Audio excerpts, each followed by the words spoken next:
Vamos a recibir a continuación a nuestro amigo, el padre Pedro Pablo Elizondo, también miembro de esta congregación de los Legionarios de Cristo, que él es nacido en la población de San José de Gracia, en el estado de Michoacán, precioso Michoacán.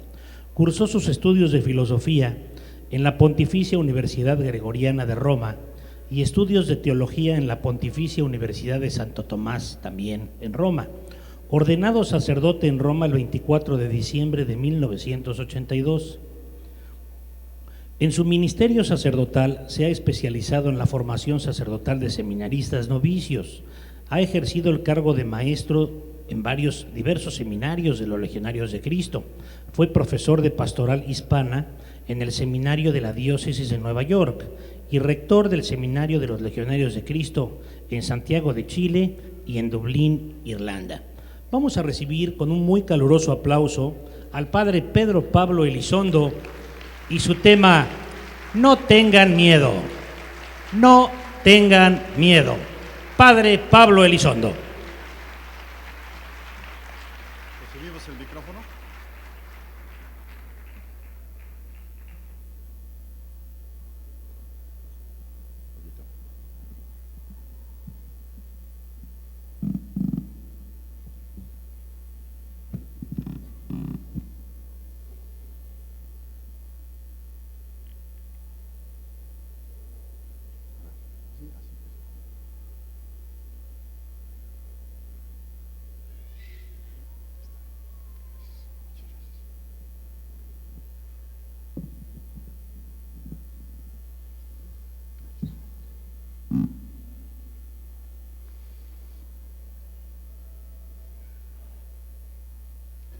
No tengan miedo. Me voy, pero no me voy.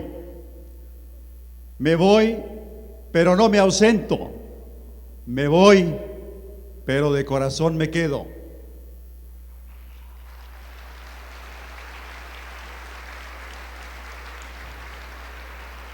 Con estas conmovedoras palabras del Papa Juan Pablo II, tembloroso pero más firme que una roca, se despidió de nosotros en su última visita a México, en la Basílica de Guadalupe.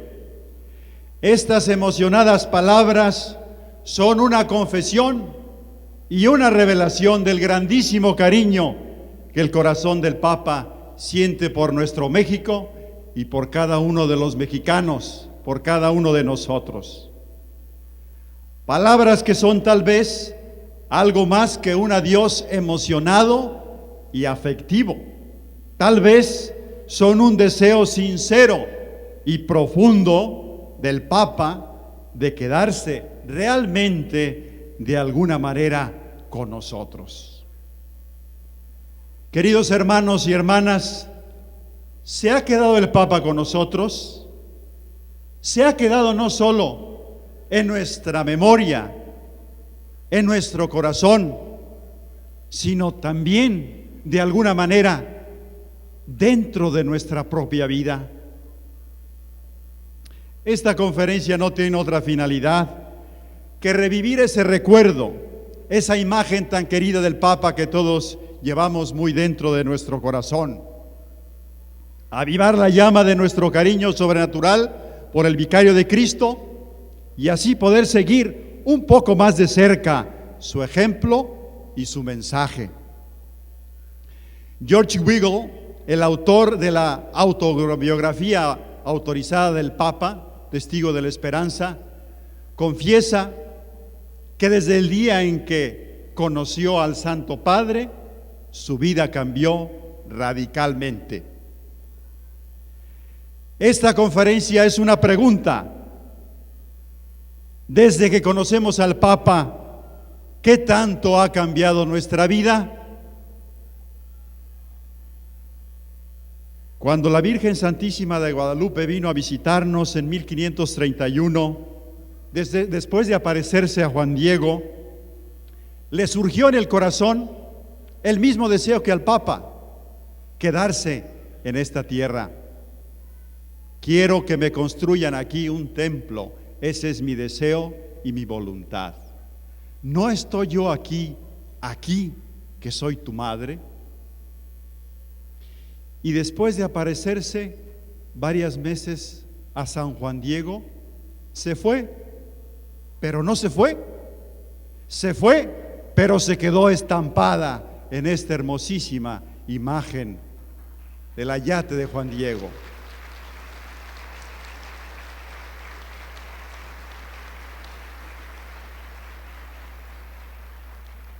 La imagen de la Santísima Virgen la tenemos aquí en el ayate de Juan Diego, la tenemos ahí en la Villa de Guadalupe. La imagen del Papa la tenemos estampada también en miles de elocuentes, hermosísimas imágenes, fotografías que nos conmueven y hasta nos llenan de alegría y de gozo. Pero hay una imagen más honda y más profunda del Papa.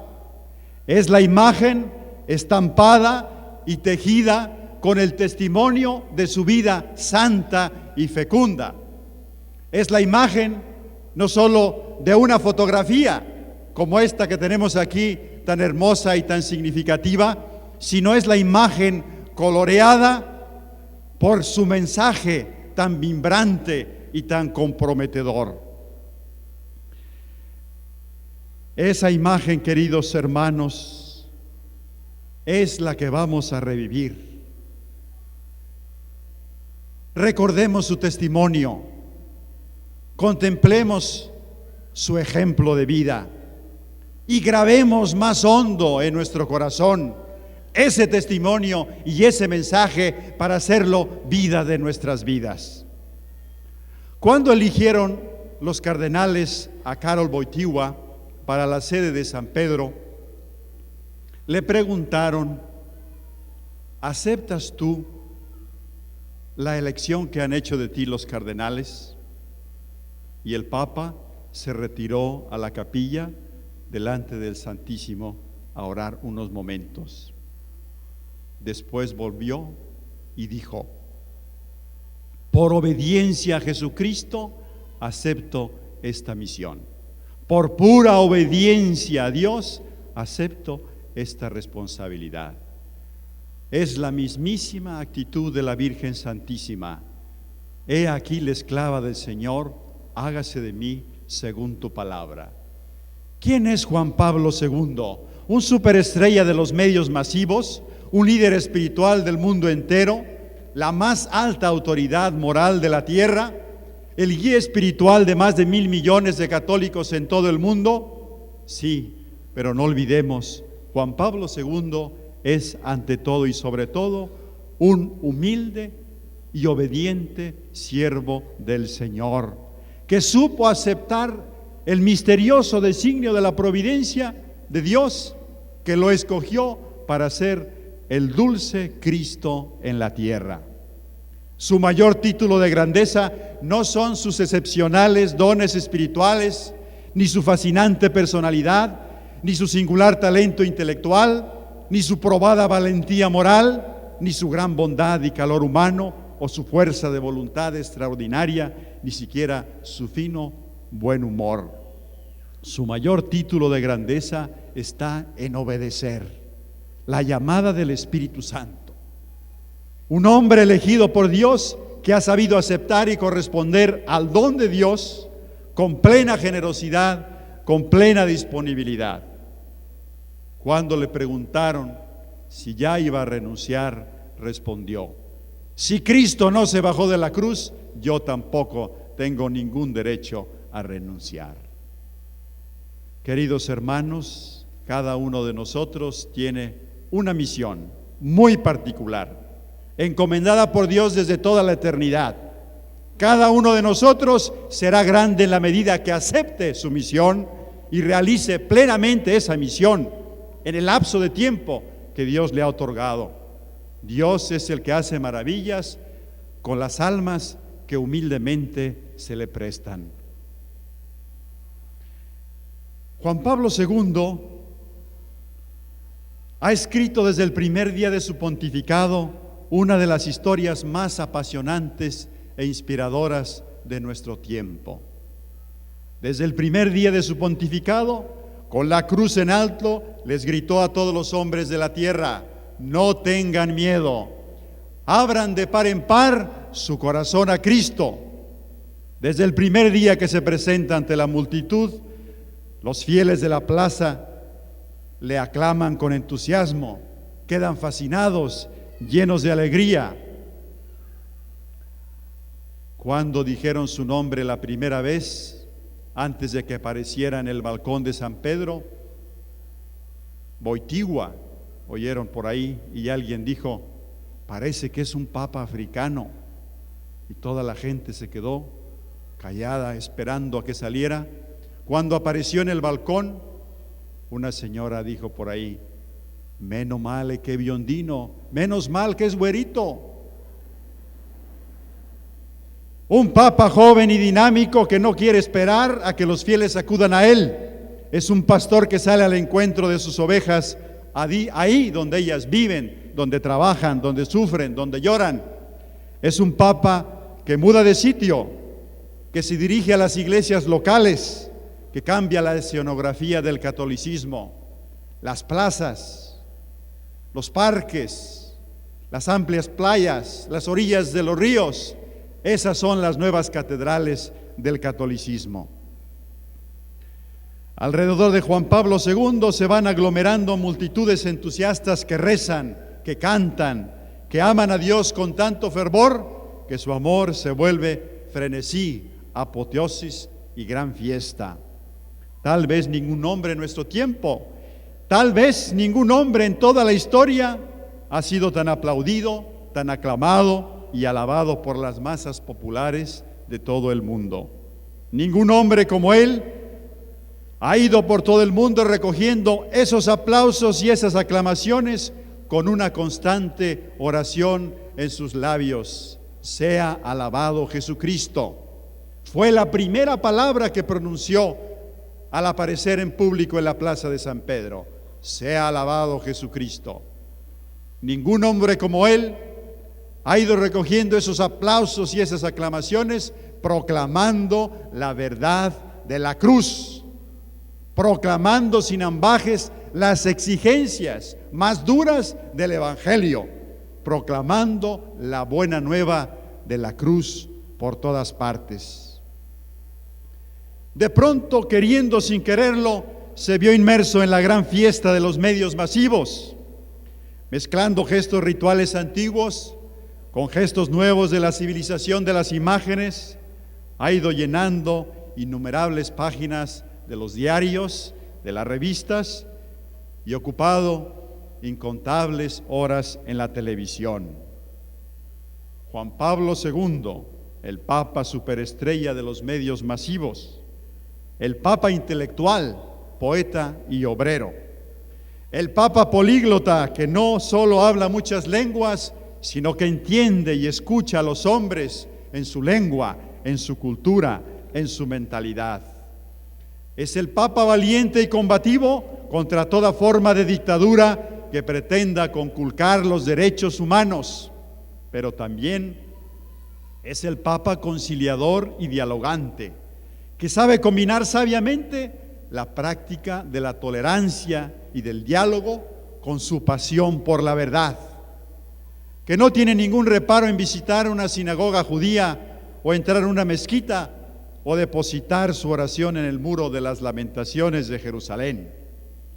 Es el Papa que sabe alternar con los más grandes líderes de los estados, con la reina de Inglaterra, y al mismo tiempo el Papa de los pobres, que se hace la voz de los sin voz.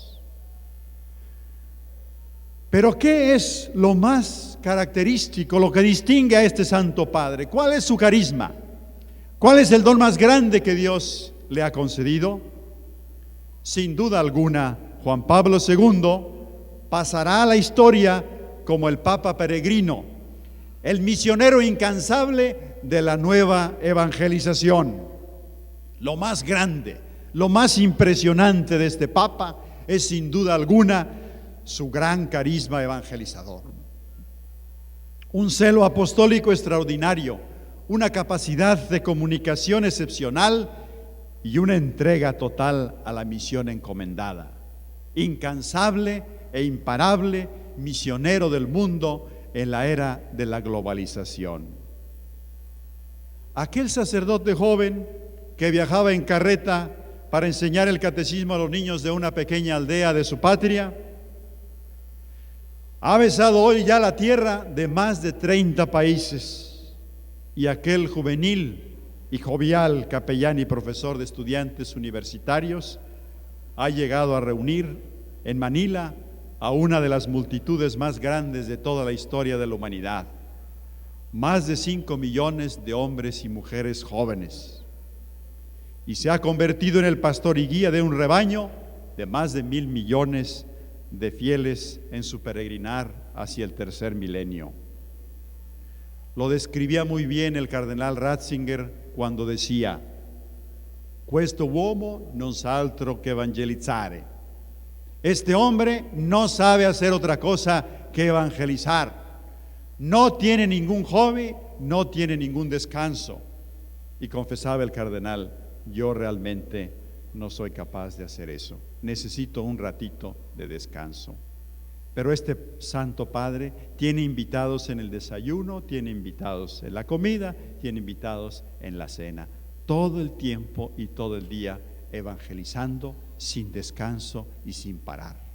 Como que disfruta, como que goza, evangelizando y no dejando de evangelizar. ¿Y cómo le hace? ¿Cómo le hace el Papa para aguantar ese ritmo y tantos días y tantos años? Atraídos por esa fascinación misteriosa que emerge de su persona, nos preguntamos: ¿de dónde saca esa energía, esa intrepidez? ¿Cuál es el secreto de este apóstol? ¿Dónde está el origen y la fuente de ese celo avasallador? Si queremos llegar hasta la última raíz de ese carisma, nos encontramos con un hombre de Dios, un hombre de una fe inmensa. En una reciente visita al seminario romano, confesaba lo que he dicho muchas veces: para mí, el centro absoluto de mi día y de mi vida es la Eucaristía. De ahí de la Eucaristía es de donde emana toda esa fuerza. La confesión de la fe se topa siempre con muchas trabas y muchas dificultades. Es necesario romper muchas ataduras de egoísmo, de pereza, de miedo. La figura de Juan Pablo II es un modelo transparente de hombre que sabe irradiar la fe, sin temores, sin vacilaciones, porque ha sabido mantenerse siempre unido al manantial del amor que es la Eucaristía. Solo así la fe se vuelve irradiación incontenible. Los ojos que miran mucho al sagrario tienen un brillo muy especial. Las personas que se quedan mucho tiempo junto al sagrario tienen un brillo especial. Son irradiación incontenible de ese amor y de esa fe en Jesucristo. Hoy más que nunca hacen falta hombres y mujeres que, como el Papa, sean testigos intrépidos de su fe. Hombres que sepan mantenerse unidos al manantial del amor para irradiar esa fe sin temores, sin vacilaciones, con alegría, con heroísmo. Cuando un periodista del ABC le preguntó al padre Maciel sobre el aspecto más destacado de la figura del Papa, el padre Maciel respondió: me pones realmente en un aprieto, porque Dios ha regalado a la Iglesia, en la persona de Juan Pablo II, un hombre de dones sobrenaturales y cualidades humanas excepcionales. Podría destacar su liderazgo humano, su capacidad de convocatoria, su don de gentes, su poder comunicativo, su elevada preparación intelectual, filosófica, teológica, cultural y política, su grandiosa visión del hombre, del mundo, de la historia, sus dotes excepcionales como hombre de gobierno, su tacto y prudencia, su audacia y constancia en las determinaciones, su gran amor a los pobres, a los enfermos, a los desvalidos, su fina sensibilidad artística y literaria, su pasión por la verdad, su capacidad de trabajo y resistencia a la fatiga, etcétera, etcétera. Pero lo que más me impacta de él es que es un hombre de Dios, un hombre de una profunda fe, y esa visión sobrenatural que le da su contacto íntimo y constante con Dios, le permite vivir de modo abierto a la acción de la providencia en su vida y en la vida de la iglesia. Sin ese espíritu de oración, no podría soportar el enorme peso que recae sobre sus espaldas. Queridos hermanos, contemplemos esa figura orante del Santo Padre. Ese Santo Padre que se sabe concentrar, que se sabe sumergir, que sabe meterse a fondo en la contemplación de Dios. Recuerdo la primera vez que me tocó verlo de cerca en una audiencia general en la sala de las audiencias de Pablo VI. Mientras toda la gente lo aclamaba, el alboroto, el ruido, los gritos, él iba orando, saludando, bendiciendo a cada una de las personas, concentrado en la oración. Desde niño aprendió a orar viendo a su padre ahí en el cuarto de al lado, cómo se concentraba.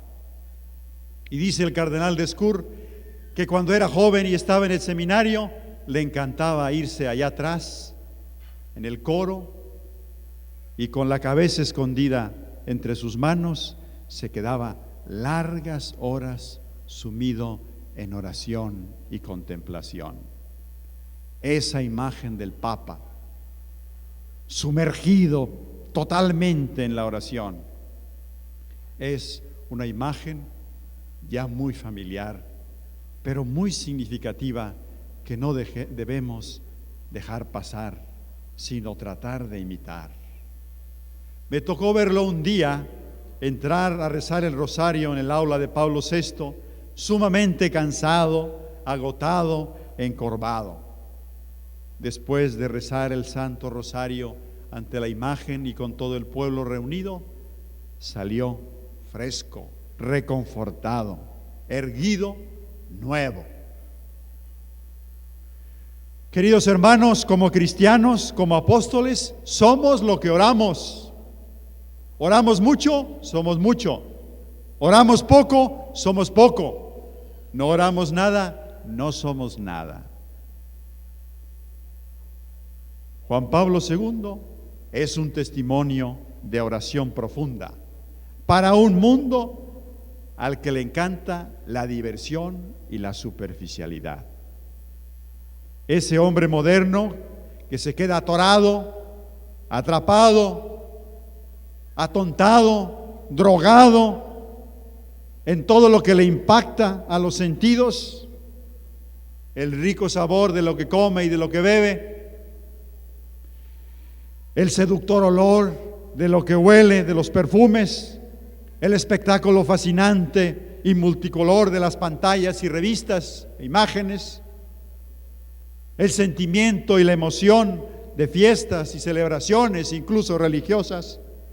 Ese hombre light y superficial tiene mucho que aprender de este profundo hombre de oración. Y entre todas sus oraciones, cómo le encanta rezar el Santo Rosario. Nos acaba de sorprender con una nueva y bellísima carta apostólica sobre el Rosario, en la que añade otros 5 misterios luminosos y proclama el año del Rosario. Estamos en el año del Rosario, una oración tan querida al Santo Padre. Decía el secretario que cuando él sale en los domingos en la tarde a celebrar en las parroquias de Roma. Algunas veces las parroquias no están tan lejos, sino muy cerquita del Vaticano. Y entonces él siempre en el trayecto va rezando el rosario. Y cuando llega a esa parroquia cercana y todos los cardenales y ministros lo están esperando ahí, toda la gente, le dice a su secretario: que me esperen un momentito, voy a terminar mi rosario. Y cuando termina su rosario, entonces ya va a la visita a la parroquia. No cabe duda, Juan Pablo II es un papa mariano, pero lo es no solo por su devoción y sus oraciones a María, sino más bien por una singular relación muy particular y muy personal con la Santísima Virgen María. Recuerdo muy bien el día del atentado en Roma. Después de que sufrió ese atentado, al llevarlo a la enfermería y al llevarlo al hospital, no hacía más que repetir: madre mía, madre mía, madre mía. Y después de esa larga y dolorosa operación, cuando ya se recuperó, le confesó al cardenal Pironio: quelli non sapevano che era 13 maggio. Aquellos no sabían que era 13 de mayo, día de la Virgen de Fátima. ¿Cómo me iba a abandonar la Virgen? Y después de que ya pudo hablar, estando ahí en la cama del hospital, grabó un cassette para enviar mensaje al mundo que estaba, la gente que estaba fuera del hospital, en la plaza de San Pedro, rezando por él. Y decía en ese primer mensaje: saludo y agradezco las oraciones de todos los fieles que están rezando aquí por mí. Al hermano que me ha herido, lo perdono de todo corazón. Y a ti, María, te repito lo de siempre: totus tuus ego sum. Fueron impresionantes esas palabras del Papa, escucharlas en ese cassette, porque para él la Virgen Santísima estaba ahí, entre la gente, más viva, más presente para él que cualquier gente que estaba fuera del hospital. Era como decirse a su madre, era como hablarle a su madre, era hablarle a su madre. Un niño que pierde a su mamá a los 9 años, pronto encontró una verdadera madre en la Santísima Virgen María, y desde muy joven se consagró a ella con todo el amor de su corazón. Juan Pablo II lleva a María en su corazón. María lleva a Juan Pablo II en su corazón. Fue la misma Virgen María quien profetizó en el tercer secreto de Fátima que la figura de un obispo vestido de blanco ascendería trabajosamente la montaña del sufrimiento y que de pronto parecía caer derribado por proyectiles mortales que le llevarían hasta las puertas de la muerte. En la visión profética del tercer secreto de Fátima, en 1917, estaba señalado el destino de Juan Pablo II de varón de sufrimientos. Un papa que entró desde muy pequeño en la escuela del sufrimiento, desde muy tierna edad. A los 9 años perdía inesperadamente a su querida madre. Pocos años después, volviendo a casa, se encontró con el cadáver de su padre, y antes de llegar a la edad madura ya había perdido a todos los miembros de su familia, y de pronto se encontró totalmente solo en este mundo.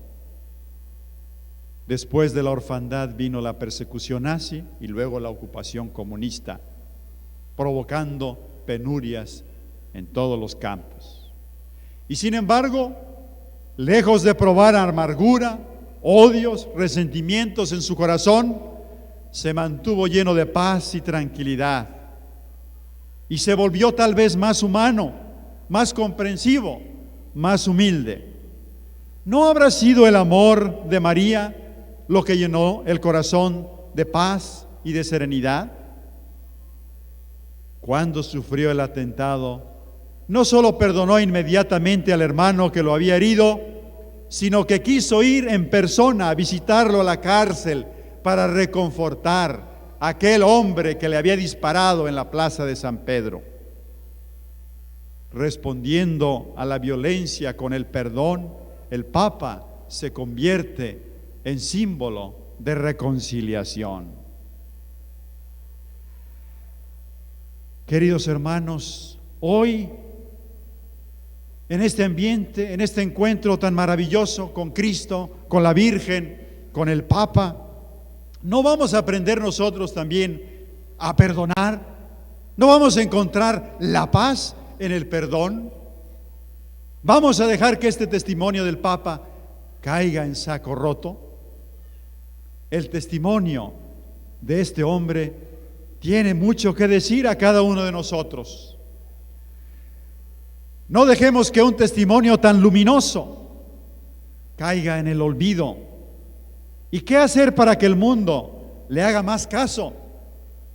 ¿Qué hacer para que al mundo le caiga el 20 y encuentre el camino de la paz? En esa reconciliación, en ese perdón, en esa justicia.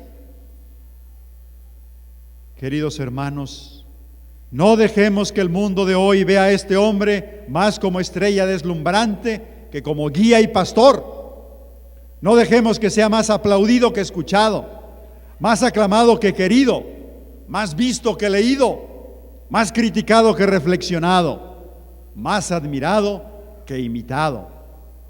Al menos nosotros sigamos sus huellas, aprendamos de él, hagamos algo por imitarlo en nuestra propia vida. Que después de conocerlo y contemplarlo, cambie algo en nuestro corazón y en nuestra propia vida. Queridos hermanos, en medio de tantas dificultades, crisis y persecuciones por las que atraviesa hoy la Iglesia, Dios ha querido bendecir el pontificado de Juan Pablo II con frutos maravillosos y espléndidos. Nosotros hemos sido testigos oculares de todo lo que Dios ha hecho en estos tiempos, en este pontificado del Santo Padre. La renovación del papado, la completa implementación del Concilio Vaticano II, la caída del comunismo, la clarificación de los valores morales, la inserción del ecumenismo en el corazón del catolicismo, el nuevo diálogo con el judaísmo, la redefinición del diálogo interreligioso, la nueva respuesta a la revolución sexual, el nuevo catecismo y sobre todo la inspiración del testimonio personal de un Papa que ha cambiado innumerables vidas. Es justo y necesario y saludable sentirnos agradecidos con los dones de Dios que hemos visto realizarse delante de nuestros ojos. Es justo y necesario darle gracias a Dios. Es justo y necesario comprometernos, corresponder a los dones de Dios con el compromiso de una vida más santa, más auténtica, de una vida más coherente, no de una vida doble, dividida, por un lado la ceremonia, la celebración, el encuentro, todo lo demás, y después la práctica, no tener la coherencia de una sola vida cristiana, auténtica, sincera, una, no dos vidas, una sola vida, la de los sentimientos y la de la práctica diaria, la que se ve por fuera y la que va por dentro, ser lo que tenemos que ser, siguiendo el ejemplo del Papa. Los números no lo dicen todo de un hombre, pero sí dan cuenta de ese dinamismo de su actividad pastoral y de ese sesgo nuevo que ha tomado el pontificado de Juan Pablo II.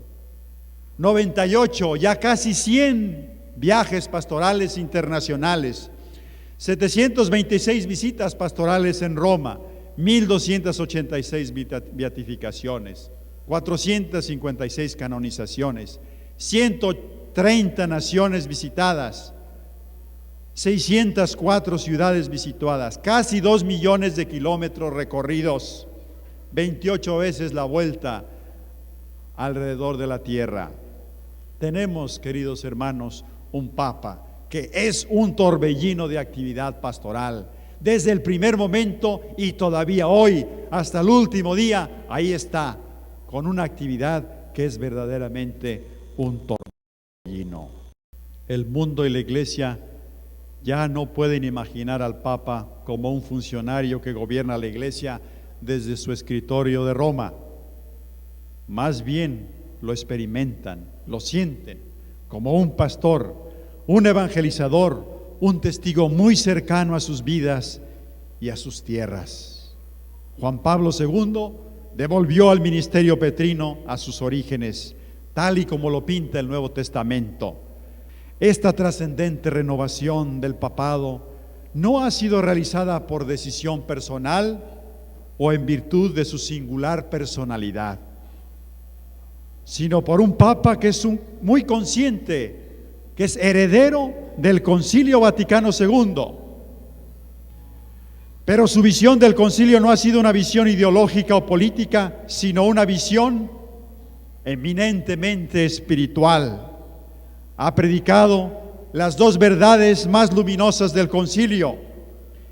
El misterio de Cristo desvela el misterio del hombre al mismo hombre y le revela el destino de su existencia. Y de esta verdad, la segunda, más importante, el verdadero sentido de la existencia humana está en el amor de donación, más que en el amor de afirmación.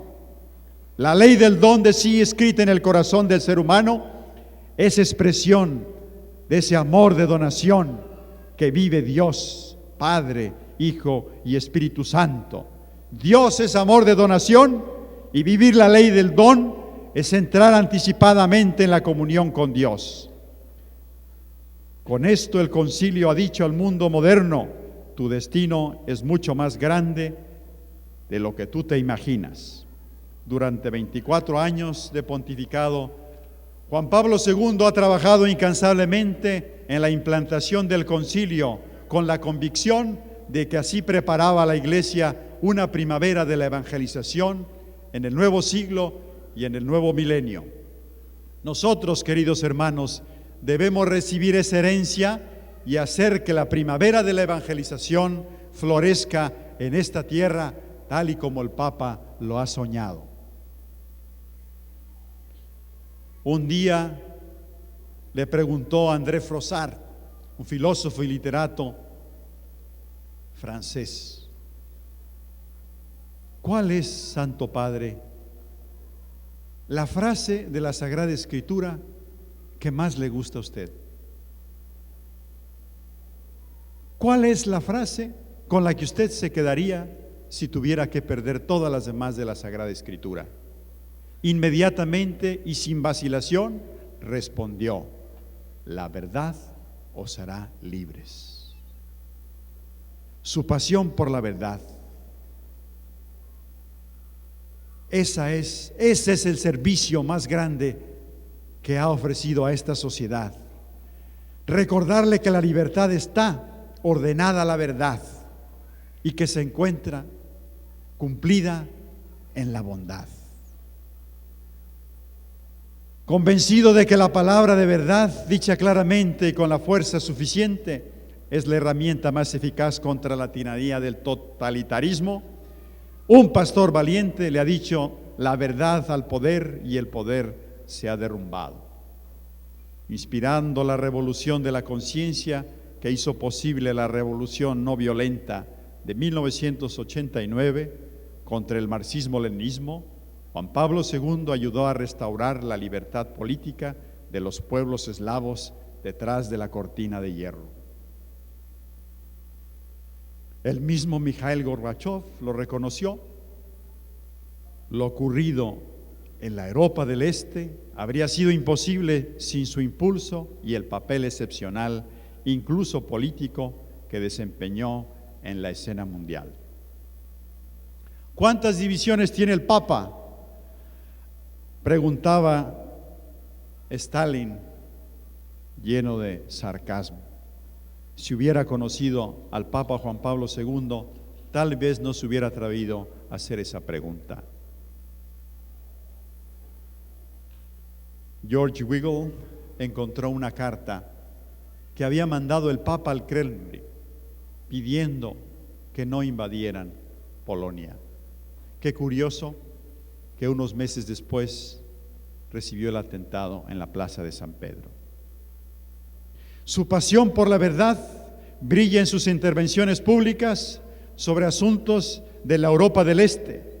Su pasión por la verdad también ha brillado en todas sus intervenciones sobre asuntos de moral en toda la sociedad occidental. Desde el día de su pontificado atronó ante la multitud romana y el mundo: no tengan miedo, abran las puertas de Cristo.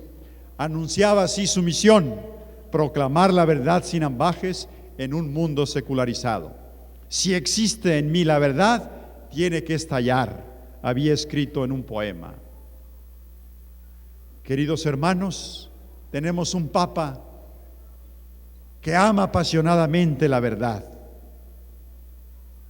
Cuando André Frossard le preguntó: Santidad, si usted tuviera que escoger solo una frase de la Sagrada Escritura, ¿con cuál se quedaría?, confesó sin titubeos: la verdad os hará libres.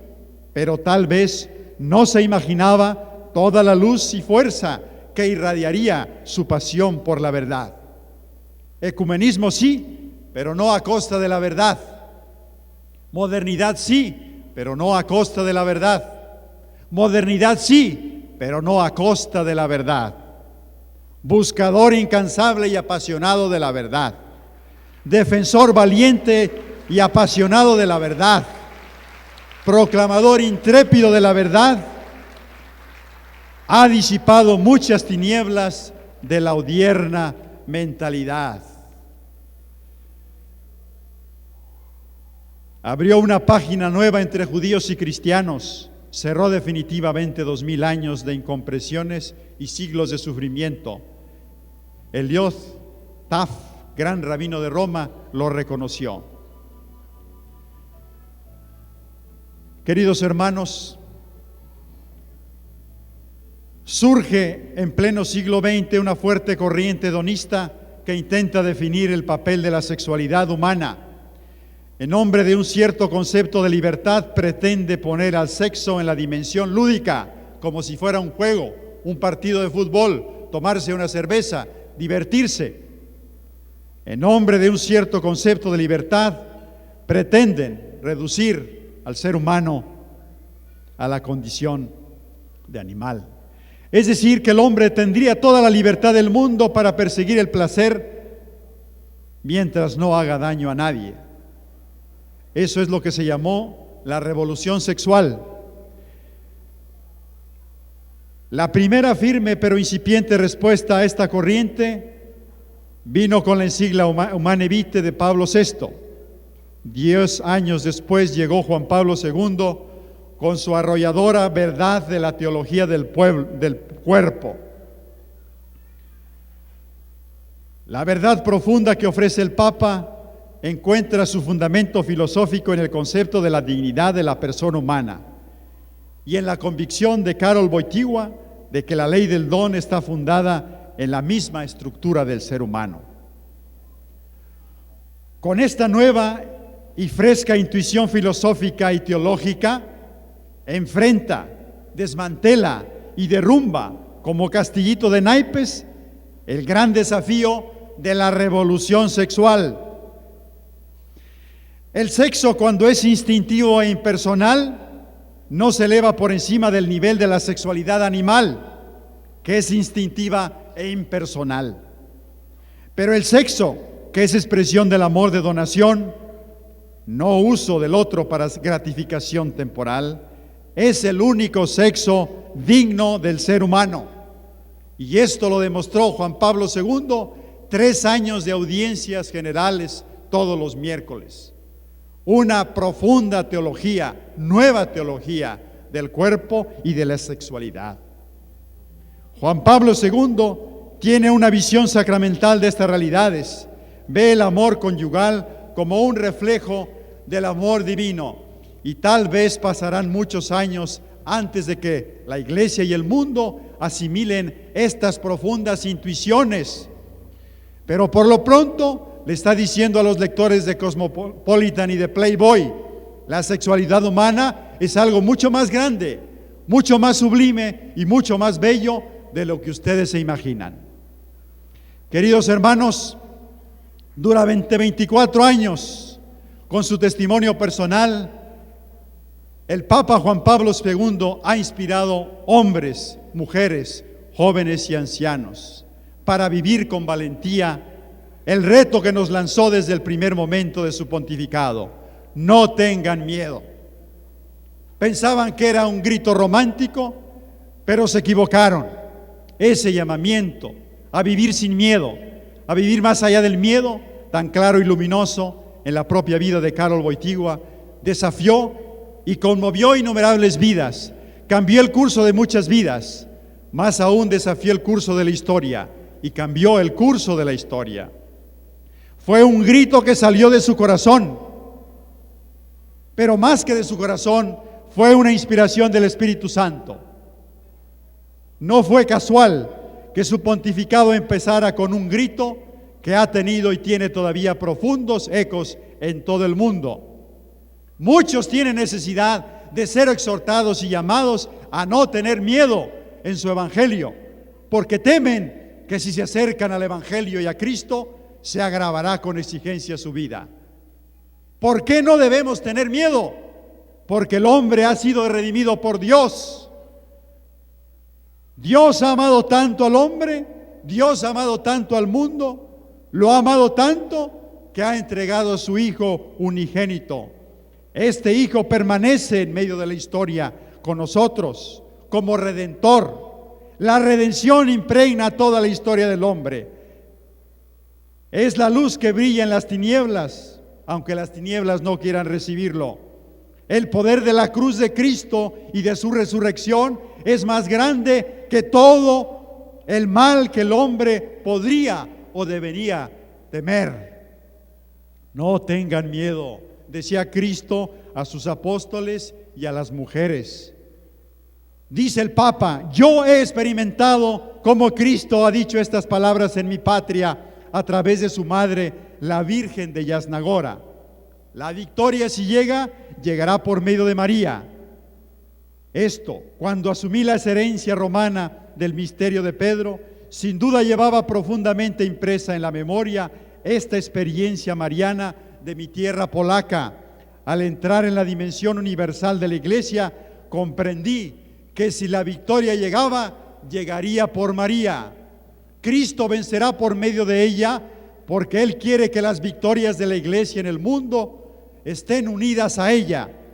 Tenía esta convicción, dice el Papa, cuando, aunque no conocía a Fátima, llegó el 13 de mayo de 1981, cuando fui alcanzado por el proyectil en el atentado de la Plaza de San Pedro.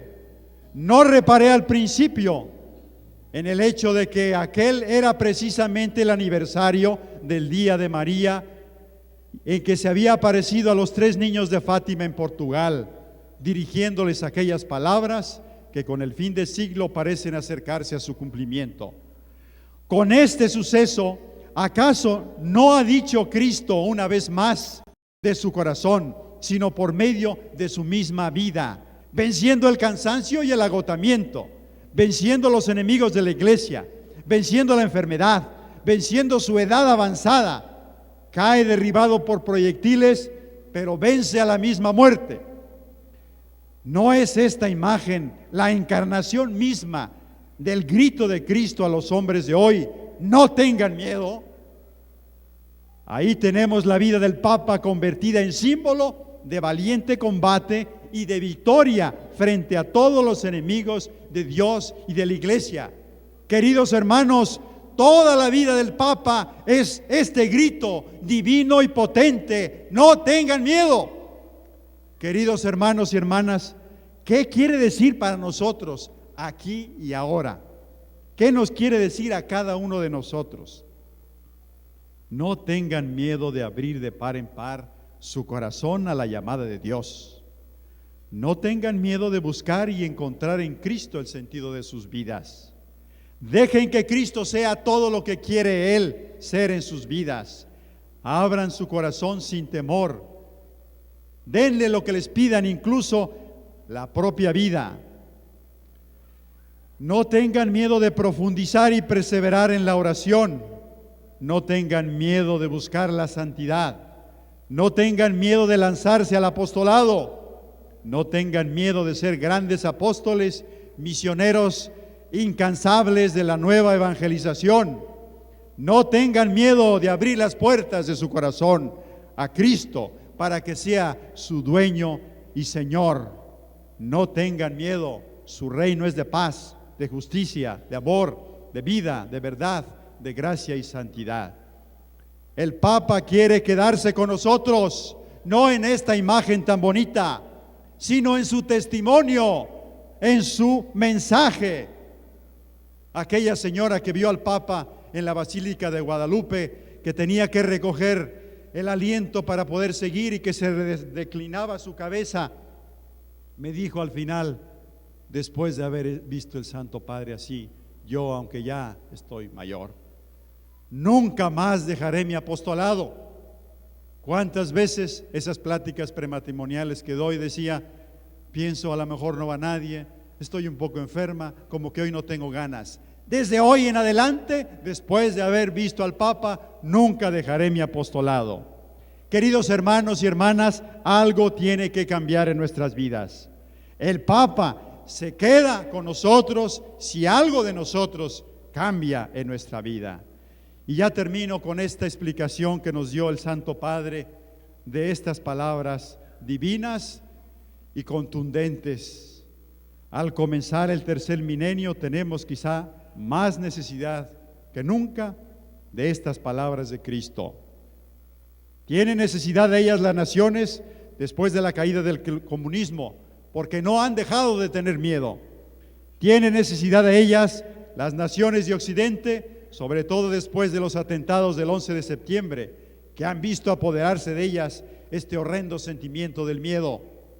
Tienen necesidad de estas palabras los pueblos y las naciones del mundo entero. Es necesario que en la conciencia del mundo surja con la fuerza de la certeza, esa certeza de que existe alguien que tiene en sus manos el destino de este mundo que no pasa. Alguien que tiene las llaves de la muerte y de los infiernos. Alguien que es el alfa y el omega de la historia y del hombre. Y ese alguien es el amor. Amor hecho hombre. Amor crucificado y resucitado. Amor continuamente presente entre los hombres. Amor eucarístico, manantial incesante de comunión, de paz, de vida y de amor. Cristo Jesús, el único que puede dar plena garantía de estas consoladoras, fecundas y explosivas palabras divinas. No tengan miedo, no tengan miedo, no tengan miedo. Muchas gracias.